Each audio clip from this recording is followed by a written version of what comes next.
Cents with Igwe Henry, oh yeah. Hello and welcome to my 2 cents with Igwe Henry. Please do well to subscribe to our YouTube page if you've not done that, and equally follow us across all social media platforms at my 2 cents with Igwe Henry. This episode of the show proudly supported by Akova Premium Water. For those who love water, you're welcome.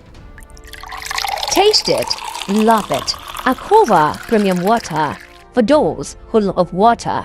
Right, if you just joined us, this is still my 2 cents with Igwe Henry, and right about now let's watch a video, a footage from the Minister of Youth Development. Let's listen to him. When we come back, let's have our 2 cents. It is time for us to bring back the value chain of creating jobs for the young people. So it's not even about the uniform. It's not even about the uniform. It's not even about the this thing. It's not even about that. It's about we have 70% of Nigerians that are young people. For the past 2-3 years now, going to 3 years, university has been running without strike. People are graduating. NYSC is accommodating them. After NYSC, what next? All right. And that's the question. Yeah, Minister, we have 30 seconds more. So 2 questions you can answer in 30 seconds. When are we expecting this amendment to take place? So when is it kickstarting? And I hope the uniforms will be produced in Nigeria. No, that is Ankara Sef. Or what was it? What was the name of this? That's why we are touching the economy. What's the name of Adire? If is Adire, so Adire is being produced in Nigeria. We have Edmin Ogun, we have in Kwara, we have textile industry. Let's put our money back into the country. Yes, I was asking when are we expecting this? So right there, ladies and gentlemen, is Ayodele Wisdom, the Minister of Youth Development in Nigeria.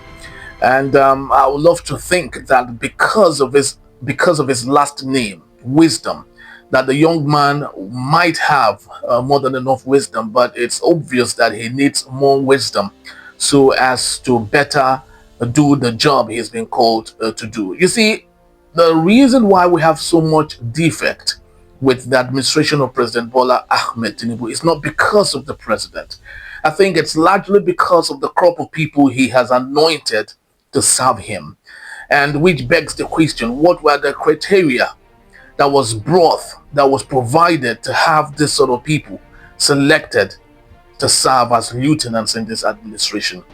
It's quite sad, really, that at a time in Nigeria when we think that those who are serving this administration would at least learn to help the president, rather than do that, we have pockets of people who, with due respect, do not understand why they are even occupying such a position, and which means that this administration totally has lost course with what they were called to do. Now, the minister is saying arrogantly, you could imagine the arrogance coming from his statement and his communication there, that the most important thing is providing employability and skill for the young people, so when they come out from NYSC they can get a job. And I ask myself, get a job under which environment?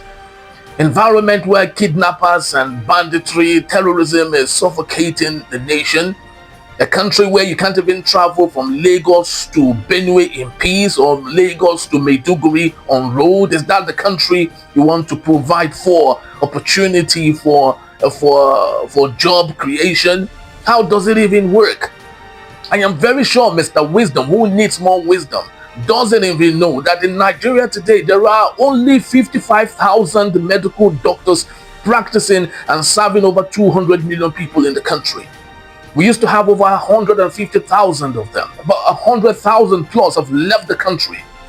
Every young medical student practicing, studying in any medical school in Nigeria is praying to just get out of that environment so he can jump out of this country.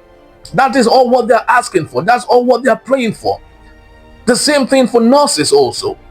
All they are wishing for is to get out of that environment of school and leave the country.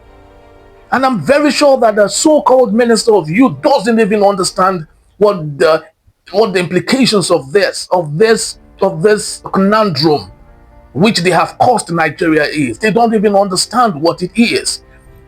They don't know what it is. What is he doing to ensure that the teeming youths of Nigeria are safe wherever they find themselves?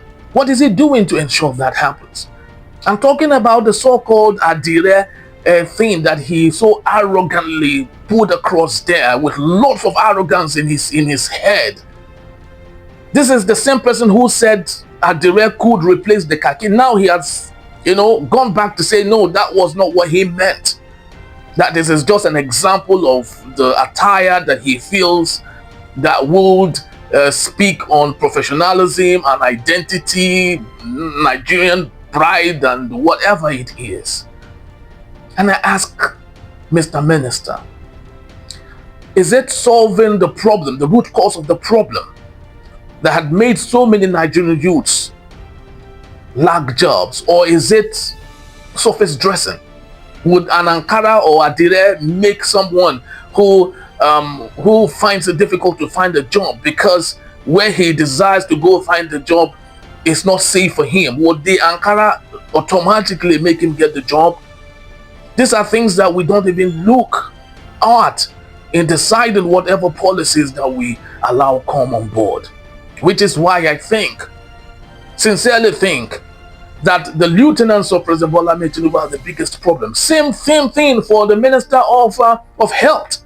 The Minister of Education, Dr. Tunji Alausa, who came on board and all he was interested in taking care of was 6334, as if 6334 is the problem of the abysmal administration of education in Nigeria. Well, I do not blame them. It all started from President Bola Ahmed Tinubu, that his first assignment was to change the national anthem. And I ask myself, how does changing the national anthem help Nigerians stay safe? How does saying the new national anthem stop the bandits or terrorists from not coming to do harm to your community? Can the president himself recite the new national anthem? Can any of the ministers recite the new national anthem? You meet a man who is hungry, and rather than give him food, you are telling him you want to dress him to look good, to look like a celebrity. All he's asking for is food. Nigerians are asking for safety. Nigerians are asking for an environment where they can provide for themselves. Nigerians are not lazy people. What we do not have, rather, is an environment that makes it easy for us to work. I feel with most honesty that the biggest problem with this administration is their total lack of social humility. That is what they lack. I had the opportunity of interviewing some youth corps members, and they told me that all the ministers said was balderdash. That is not the problem. That is not what they need. What they need is a safe environment so they can do what they were asked to do by the nation.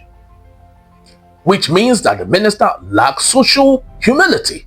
Because if he does have any, he would consult with the youth corps members to know what their problems are, to know what they think is the best solution to their problems. But because what we have today in Nigeria are a bunch of sycophants, today they want to change the military head and give it to a civilian administration, of course, which will come from the APC. And before you know what happens, NYSC becomes a subset of the APC and maybe becomes an appendage of the City Boys movement. That is what we might see going forward. And as part of the reform, they said, whether you're coming from abroad or you're staying in Nigeria, at the end of whatever training, you have to submit a project, which is nothing different from what they had already experienced in different universities, polytechnics, and colleges of education. The same copy and paste, as if that is the solution to the big problem that we have. Until the president and his people understand the crux of the matter, understand that the dilemma we have today is as a result of the grotesque policy of this administration, and maybe try to change it. All of this surface dressing we're doing is a total waste of time and will not give us the results that we need. That's my take on my 2 cents for today. And while we keep chewing on that, the truth remains that as a Nigerian, if you expect that the policy of this administration might help you, then maybe you are sitting on the long thing. The best thing right now is for you to go retrain yourself. And in doing that, I would love to present my book, Uma Boy, the Igbo apprenticeship system, the success story of the Igbo man and how you can replicate it. Since our first lady said we should sell akara, kwili and corn, you cannot do that better without having the right knowledge to do that. So Nwa Boy is that entrepreneurial book that would help you understand how to sell your akara, your kwili and your corn successfully and possibly scale it. So grab a copy of Nwa Boy, currently selling on seller.com, and thank me later. That's my take on my 2 cents with Igwe Henry, and I'll see you on another episode. Have yourself a splendid one. Bye-bye. My 2 cents with Igwe Henry, oh yeah.